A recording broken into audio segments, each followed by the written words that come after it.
It's just after 6 in the morning. The room is small, concrete walls, fluorescent light, no windows. Saddam Hussein stands beneath a wooden beam, wearing a black overcoat. His hands are bound. His beard is gray. He looks thinner than the man who once filled television screens in military uniform. Around him, Iraqi guards whisper. One adjusts the rope.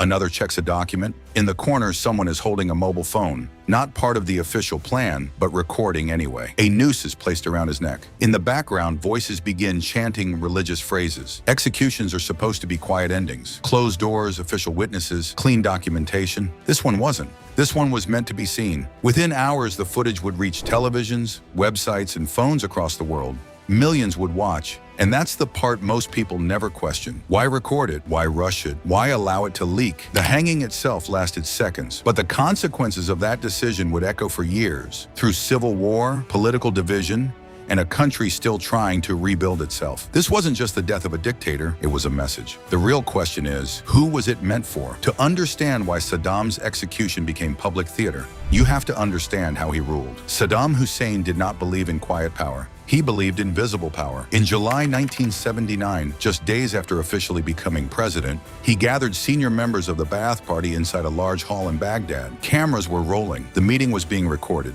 During the session, a list of names was read aloud. One by one, men were accused of betrayal, conspiracy, disloyalty. As each name was spoken, the accused were escorted out of the room. Some were crying, some were trembling, others begged. The footage was later broadcast. The message was unmistakable. Loyalty wasn't optional, and punishment wasn't private. Over the next 2 decades, Saddam built an intelligence network that reached into neighborhoods, workplaces, even families. People disappeared. Confessions were televised. Executions were known, even when they weren't shown. Fear didn't spread by rumor alone. It spread through demonstration. Saddam understood something fundamental about human psychology. When people see what happens to those who resist, they regulate themselves.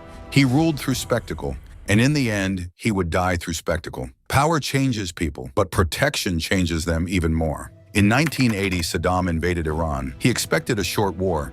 Instead, it became 8 years of trench warfare, missile strikes, and mass casualties. Entire cities were flattened.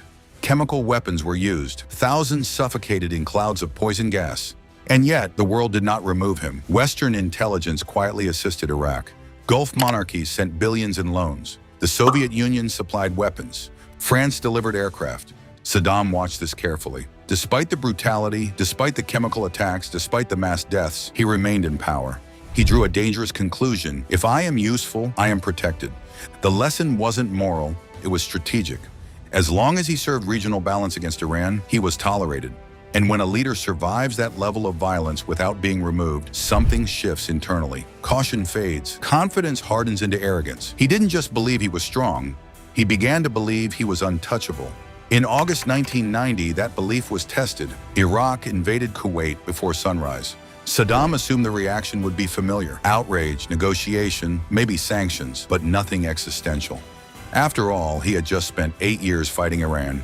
Many Gulf states owed him money. He believed they needed him. This time was different. Within weeks, a massive international coalition formed. The United States, Britain, France, Egypt, Saudi Arabia, dozens of nations aligned against him. Operation Desert Storm dismantled Iraq's military in weeks. It wasn't just defeat, it was humiliation. The Iraqi army retreated under relentless airstrikes. Kuwait was liberated. The image of Iraqi invincibility collapsed. And then came sanctions. The economy spiraled. Infrastructure decayed. Food shortages spread. For the first time, Saddam wasn't seen as strategic. He was seen as reckless, not stabilizing, destabilizing.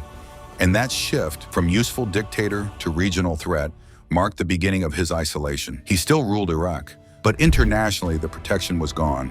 When the invasion of Iraq began in March 2003, Saddam still projected defiance. He appeared on television. He promised resistance. He declared victory before the fighting was over, but the collapse came fast. On April 9, 2003, a statue of Saddam in Baghdad's Firdos Square was pulled down as cameras rolled.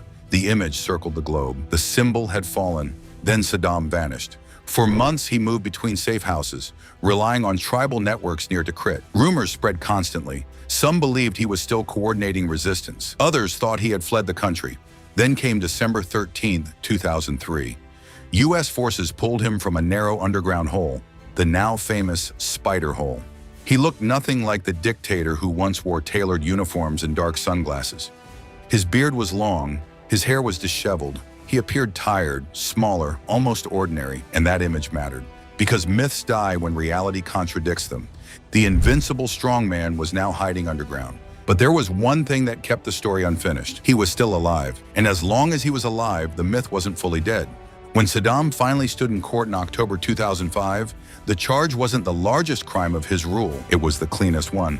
In 1982, after an assassination attempt in the town of Dujail, Saddam ordered retaliation. Around 148 Shia men and boys were arrested. Many were tortured, many were executed. Farmland was destroyed, families were displaced. The documentation survived, signed orders, official records, names. It was the easiest case to prove. But the trial itself was anything but stable. Judges were replaced under pressure, defense lawyers were assassinated. Court sessions dissolved into shouting matches. Saddam refused to recognize the court's legitimacy. This wasn't a polished international tribunal like Nuremberg. This was a country still in chaos trying to prove it could deliver justice. And the new Iraqi government understood something uncomfortable. If the trial dragged on too long, it would look weak. If it collapsed, it would look illegitimate. Convicting Saddam wasn't enough. They needed a visible ending, because in a fractured nation, authority has to be demonstrated, not assumed. By the time the verdict came in November 2006, Iraq wasn't healing. It was bleeding. Sunni and Shia militias controlled neighborhoods. Bombings happened daily. Bodies appeared in streets. Trust between communities had collapsed. Prime Minister Nouri al-Maliki's government was young, fragile, and struggling to assert control. For many Shia families, Saddam wasn't just a former leader. He was the man tied to prison cells, torture chambers, and mass graves. They didn't want delay. They wanted finality. In that environment, postponing the execution would have signaled hesitation. And hesitation in a civil war looks like weakness. Speed looked like strength. The execution became more than a sentence. It became political oxygen. A way for the new government to say, the old era is finished, and we are in control now. But control in Iraq had always been visual, and that's where the decision gets complicated. Saddam Hussein had spent decades ruling through image. Televised speeches, filmed purges, public displays of loyalty. His power was never invisible. So his removal couldn't be invisible either.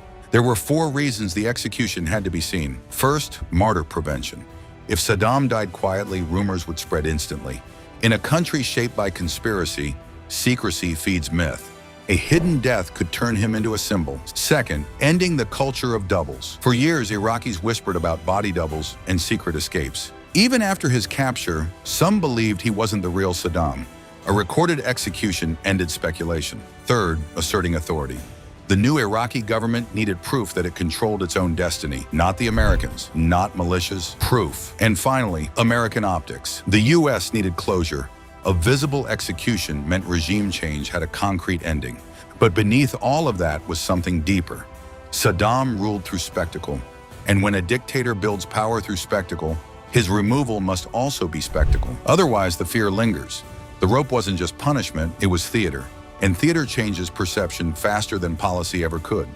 In the early hours of December 30th, 2006, Saddam Hussein was transferred from American custody at Camp Victory to Iraqi officials. By law, the execution had to happen within 30 days of the final appeal. They chose 4. At 6:06 a.m., inside a small execution chamber in Baghdad, the noose was placed around his neck. Witnesses stood close. Officials read the sentence. Some guards began chanting religious phrases. Others whispered insults tied to sectarian violence, and someone was recording. Not an official state camera. A mobile phone. The trap door opened. The body dropped. It was over in seconds, but within hours, the unofficial footage leaked online. Instead of a controlled message of justice, the world saw taunts, sectarian slogans, tension in the room. Instead of looking like the calm end of a legal process, it looked like revenge, and that changed everything. The execution was meant to demonstrate authority. The leak exposed division. The image no longer said, the state is strong. It suggested something else. The state was still fractured. If the goal was stability, it failed. In 2007, Iraq didn't calm down. It fractured further. Sunni insurgent groups used the execution as proof that the new Iraq belonged to their rivals. Recruitment increased. Shia militias felt justified, emboldened by the symbolism of Saddam's death. Bombings intensified. Sectarian killings surged. Entire neighborhoods in Baghdad were carved apart by concrete barriers and suspicion. The United States launched the troop Surge, sending thousands more soldiers into a country that was supposed to be entering a new chapter. The execution had ended a man. It had not ended the war inside the country. Because public death does not erase identity, it does not dissolve resentment, and it does not rebuild trust. Saddam ruled through fear. He died through spectacle. But spectacle doesn't create unity. It only shifts power from one side to another. The rope closed one era. It did not repair the damage left behind. And that's the uncomfortable reality of regime change. Removing a dictator is decisive. Rebuilding a nation is not.